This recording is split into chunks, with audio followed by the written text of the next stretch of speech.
All right, we're going to get into a topic that's, pretty heavy, but it's something we really need to think about.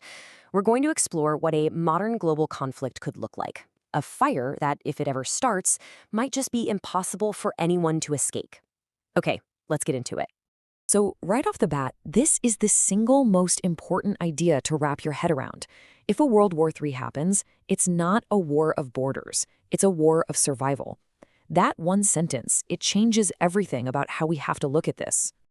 So what does a war without borders really even mean? Well, it means you can pretty much take all the old maps, all the old rule books from past wars, and just toss them out the window. This is a whole different ball game. And here's the key difference. See, in the past, big wars were usually fought over something tangible, right? Territory, resources, lines on a map. They were wars of borders. But a potential World War III, the goal completely shifts. It's not about gaining something anymore. It's just about surviving. And this is a really crucial point. In this kind of war, the idea of being neutral, it's basically an illusion. It doesn't matter how far away you are. It doesn't matter how powerful your economy is. Our world is so connected now that everyone, and I mean everyone, would get dragged into the chaos. So that brings us to the next question. If everyone is involved, where is this war actually being fought?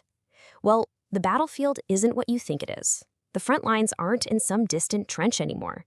They're everywhere.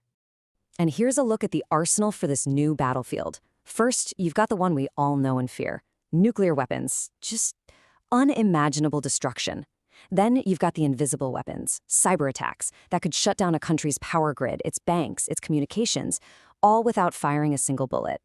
And finally, economic collapse, weaponizing money itself to just shatter a society from the inside. And think about the speed of all this. We're not talking about wars that drag on for months or years to see results.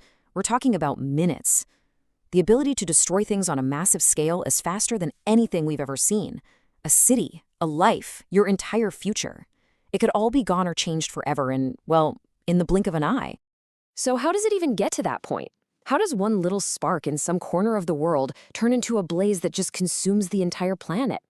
Well, it's a chain reaction, and it's terrifyingly predictable.